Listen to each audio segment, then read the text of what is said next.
Quando as pessoas pensam a respeito de radioatividade, elas costumam imaginar que esse fenômeno físico vai estar bem distante da realidade delas. E que vai ser mais usual de a gente se deparar com esse fenômeno em laboratórios de pesquisa com cientistas misteriosos ou então em hospitais para fazer exames, que nós já vimos que não é bem assim, né? Mas é geralmente isso que as pessoas costumam correlacionar com radioatividade. Ou seja, uma realidade distante. Mas, na verdade, se eu contar para vocês que radioatividade é um fenômeno físico que está presente no nosso dia a dia muito mais do que a gente imagina, vocês acreditam?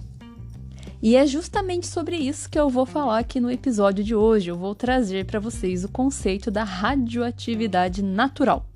Vamos acompanhar!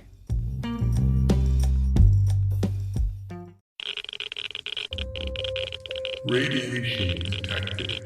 Red dot.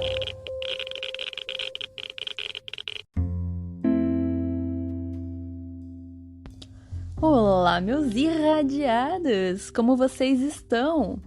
Aqui quem fala é a Paola e no episódio de hoje eu vou trazer o conceito da radioatividade natural, ou então radiação de background, que tem umas coisas interessantes para eu contar para vocês, mas antes disso, eu gostaria de fazer, como sempre, as minhas considerações iniciais.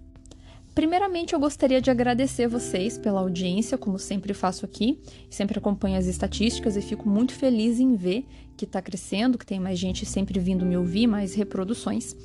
E também queria aproveitar para fazer um pedido especial para você que me ouve pelo Spotify. Quando você abre a página do podcast do Radiação para Leigos no aplicativo, ele tem uma ferramenta para você classificar o programa, que são as estrelinhas. Então, se você que me escuta ainda não me deu uma classificação por lá, eu peço que você classifique, porque isso ajuda a expandir a divulgação do podcast. O Spotify entende isso como um ponto positivo e ajuda a expandir, espalhar o programa para aumentar a quantidade de ouvintes e para que esse conteúdo chegue para mais pessoas. Então, me ajuda muito se vocês classificarem aí o programa. E a segunda coisa que eu queria compartilhar aqui com vocês, das minhas considerações, é que eu estava fazendo o cadastro do podcast num negócio lá que é para ganhar um curso de aprender a fazer roteiro e tudo mais, porque aqui no podcast, eu até comentei em outros episódios aqui, eu faço tudo, né? Eu faço as artes, eu faço as pautas e gravações, edições e etc. Então, tudo que tem relação com o meu podcast, sou eu mesma que faço. Eventualmente eu tenho a ajuda do meu amigo Yuri, que já participou inclusive de um episódio aqui, né? Ele trabalha com cinema e áudio e vídeo, e daí eventualmente ele me ajuda. Mas no modo geral sou sempre eu. Daí eu, né, me cadastrei lá no rolê pra ver se o programa se tem, né, aderência e tal, pra eu ganhar o curso, pra melhorar aqui a qualidade, porque afinal de contas eu gosto muito de fazer os programas pra vocês, né? Daí beleza. Aí tinha uma parte lá que pedia que era para submeter um trecho de áudio para mostrar como que é a vibe do programa. E aí, como vocês sabem, né, até no episódio anterior eu mostrei um pedacinho das minhas habilidades musicais. Eu fiz um pequeno jinglezinho, até parecido com a música do episódio anterior, mas eu fiz um jinglezinho para ver se chamava a atenção. Eu vou postar aqui para vocês ouvirem. Aí vocês me contam o que vocês acharam do jingle do podcast.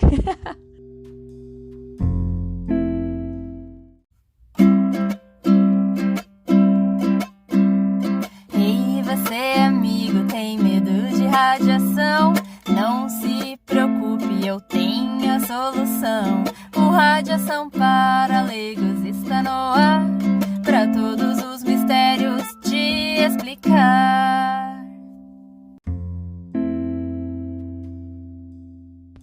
E aí, vocês curtiram o meu song? Depois vocês me contam aí o que vocês acharam. Enfim, tendo dito aí as minhas considerações iniciais, a gente pode adentrar a temática do podcast dessa semana, que diz respeito à radioatividade natural. Eu já comentei em episódios anteriores aqui com vocês que a gente está constantemente exposto à radiação que advém de muitas origens diferentes, tá? E quando eu falo isso, eu me refiro de um modo muito abrangente mesmo. Radiações de modo geral, tá? Ou seja, ionizante e não ionizante. Não ionizante é mais evidente pra gente, é mais palpável, porque de fato está presente no dia a dia. Por meio de quais fontes? Internet, celular, né? Comunicações de modo geral, TV, Wi-Fi, a própria radiação térmica, a radiação que vem do sol, a radiação que a gente usa por exemplo, em dispositivos. Então, assim, essa radiação não ionizante, de modo geral, a gente sabe que a gente está imerso nesse ambiente hoje em dia, a própria luz que a gente usa para enxergar. Então, não existe mundo e vida sem radiação, de modo geral. Mas uma coisa que é muito interessante a gente parar para pensar é quando a gente para olhar a radiação ionizante, que é essa que a gente tem mais medo e que a gente correlaciona com perigo e risco de fato, né? Que dá aí um receio na galera. E a gente também está exposto a essa radiação. E aí a gente pode pensar, não, mas radiação ionizante, isso aí é perigoso, isso aí só vai ter lá dentro do hospital para fazer exame, tratamento, lá na indústria. Isso aí não tá no dia a dia da gente, não tá presente, né? E na verdade tá, né? Então a gente é exposto a radiações dos mais diversos espectros, das mais diversas energias, e isso inclui a radiação ionizante também. Essa é o mesmo tipo de radiação de Chernobyl, por exemplo.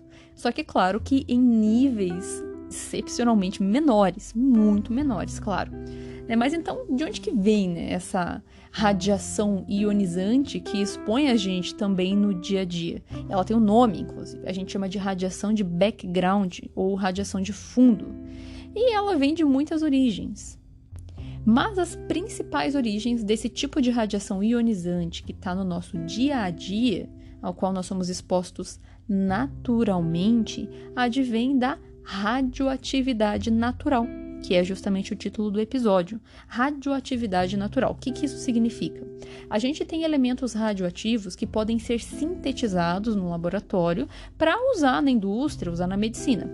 Mas muitos elementos radioativos, eles existem naturalmente por aí, no meio ambiente, na natureza mesmo. Eles são encontrados com essa característica natural por conta própria.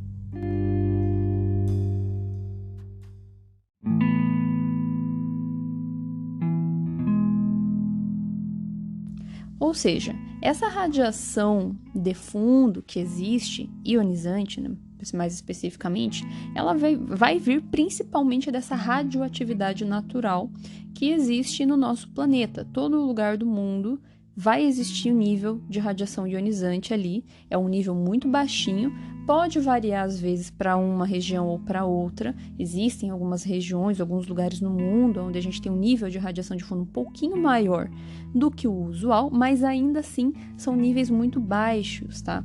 E esses níveis advêm da concentração de alguns elementos químicos radioativos, como, por exemplo, o urânio. O urânio que a gente pensa lá na usina nuclear, ele existe na natureza. A gente separa ele, melhora ele de modo artificial, mas ele existe naturalmente no ambiente. Tório é um elemento radioativo natural que a gente também encontra. Radônio é um elemento que a gente também encontra, muito comum.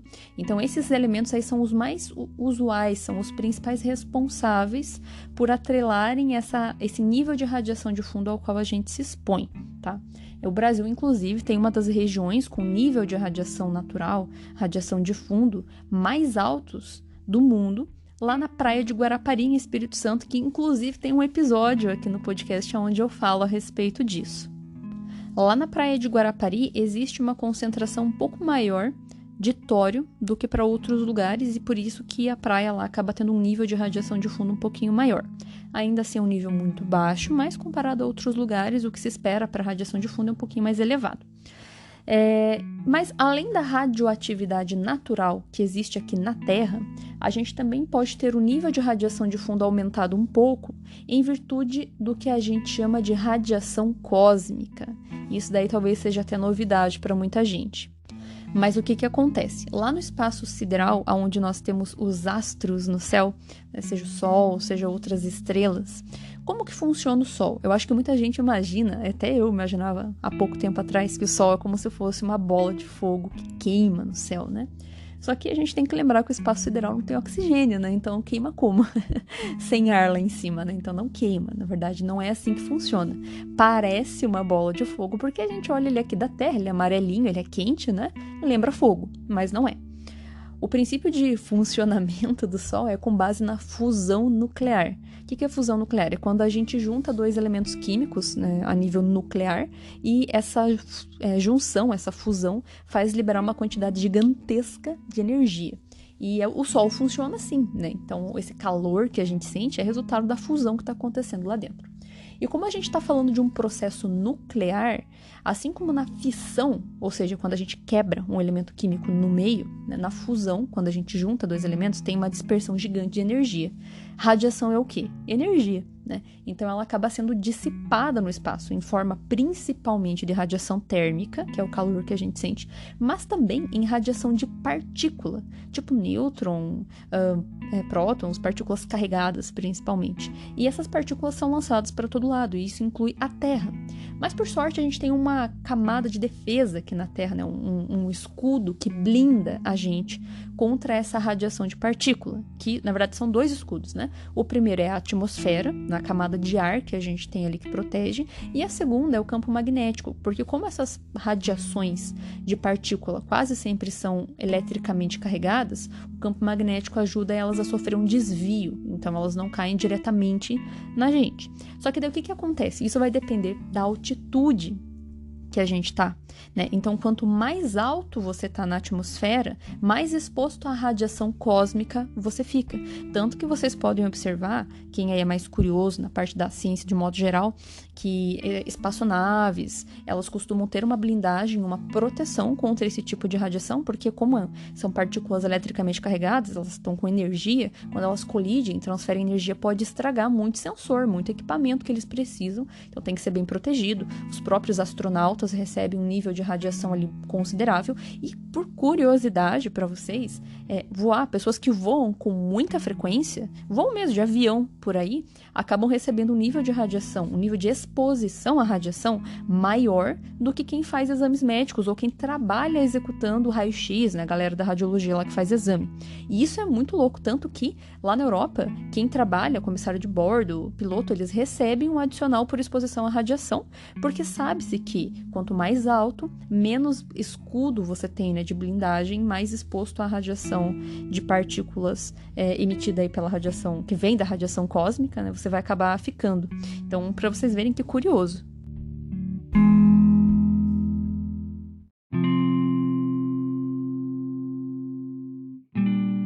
Ou seja, a gente pode acabar estando exposto a essa radiação de fundo, seja por exposição à radiação cósmica ou por exposição à radiação terrestre natural. Inclusive, essa questão de exposição à radiação terrestre, a gente sabe que teve até um aumento do nível em virtude de detonação de bomba atômica, porque quando a gente tem a explosão de bomba atômica, a fissão nuclear que acontece com o urânio faz com que a gente tenha resquícios de muitos outros elementos químicos que também são radioativos e acabam ficando agregados na crosta terrestre, e isso aumenta um pouquinho o nível de radiação de fundo. É muito sutil, porque a maioria desses elementos tem meia-vida curta, ou seja, deixa de ser radioativo muito rápido e acaba dissipando. Mas tem um aumentinho ali que dá para considerar. E claro, acidentes nucleares que não são tão comuns, né? O principal foi Chernobyl, pior, e que deixou uma marca maior lá, na região mais localizada. De modo mundial, digamos assim, não teve tanta marca, digamos assim.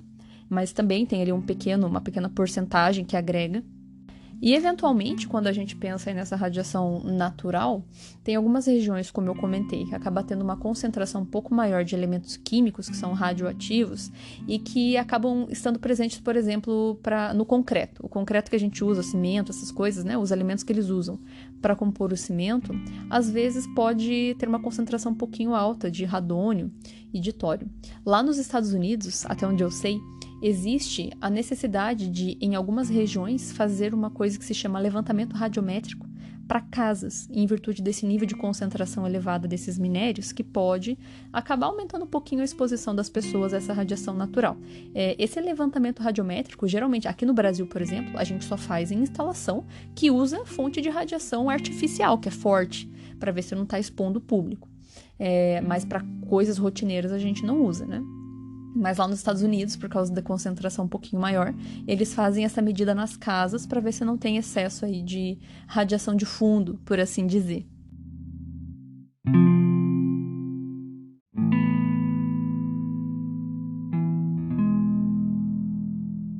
E aí, nesse momento, você pode estar se perguntando, caramba, mas não tem como eu me proteger da radiação de fundo, evitar essa radioatividade natural, não é perigoso?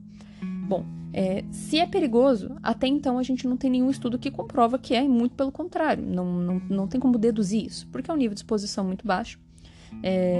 Tanto que existe um conceito que eu já expliquei aqui no podcast, também tem um episódio só disso, que a gente chama de radiohormesis, ou seja, existe uma ideia de que a exposição a um nível baixo de radiação, tal como a radiação natural, seja saudável para o corpo, porque ele, conhecendo os efeitos do agente físico que está agredindo o corpo, deixa ele mais resistente e mais forte. É o conceito da radiohormese. Não tem comprovação científica, não tem nada que diz que funciona, nem nada que diz que não funciona, mas até onde a gente sabe, exposição à radiação de fundo não faz mal, porque sempre existiu. Inclusive, o nível anteriormente era muito maior, porque a gente tinha uma concentração maior de elemento radioativo natural. Vai diminuindo ao passar do tempo, porque os elementos vão decaindo, né? Eles vão perdendo a sua radioatividade, vão estabilizando e vão deixando de emitir radiação. Então, sempre existiu no ambiente, né? Não tem... Tem uma vez, eu lembro que eu li um estudo a respeito de colocar ratinhos em ambiente, entre aspas, estéreo de radiação, né? Tudo blindado, e um com radiação de fundo, e o bichinho que ficou sem radiação morreu, né? Dizia lá, mas eu também nunca li a fundo para saber se de fato é verdade, né? Mas tamo aí. Né, um exemplo aí para vocês. E a respeito de evitar se expor à radioatividade natural, é impossível, não tem como. Tanto a radioatividade natural como a radiação de fundo em si, né, já que tem outras origens. Então, assim, a gente acaba até consumindo muitos elementos radioativos na nossa dieta, porque muitos alimentos são plantados no solo e esses elementos naturais estão no solo. Estão na terra. Então, a gente acaba absorvendo e incorporando uma parte desses elementos e que não fazem nada, né? A gente vive aí ao longo do tempo e nesse nível de concentração natural não tem efeitos significativos no nosso corpo. Se proteger de radiação cósmica, tampouco, né? Também não tem como, simplesmente advém do espaço, o céu é completamente aberto, a gente tem que contar com a blindagem natural que a Terra vai fazer. É um nível muito baixo que chega, então também não é preocupante. Tá aí, né? É uma coisa que só existe. Tanto que, para pessoas que trabalham com radiação, né, existe uma lei lá da proteção radiológica que fala que quem trabalha com radiação tem que ser monitorado, tem que medir, né, para ver quanto que está se expondo. E quando a gente faz essa medição, a gente tem um nome para o dispositivo que mede, ele chama dosímetro. Né? A gente tem um dosímetro da pessoa e tem um dosímetro controle. Esse dosímetro controle, também chamado de padrão, ele vai servir justamente para medir a radiação de fundo e descontar da radiação ocupacional que a pessoa está se expondo, porque a radiação de fundo, todo mundo se expõe e não tem como controlar, não tem como blindar.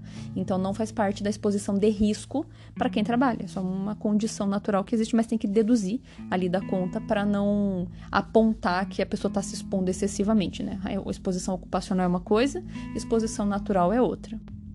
Tanto que quando a gente vai parar para ver nos gráficos de exposição à radiação que as pessoas costumam se expor, digamos assim, que geralmente quem fornece é a UNSCEAR, que é um órgão internacional aí que faz essas medições acerca dos efeitos da radiação ionizante nos seres humanos, eles apontam que mais de 50% da exposição que o ser humano acaba se submetendo advém da radiação natural. O grande problema está relacionado aos outros, tem acho que cerca de 30%, que é a disposição médica, que daí advém de pedidos de exame em excesso, procedimentos desnecessários e coisas do tipo. Claro que aí tem que ser ponderado, né? Qual que é a necessidade, a justificativa e coisas do tipo. Mas isso é papo para outro episódio.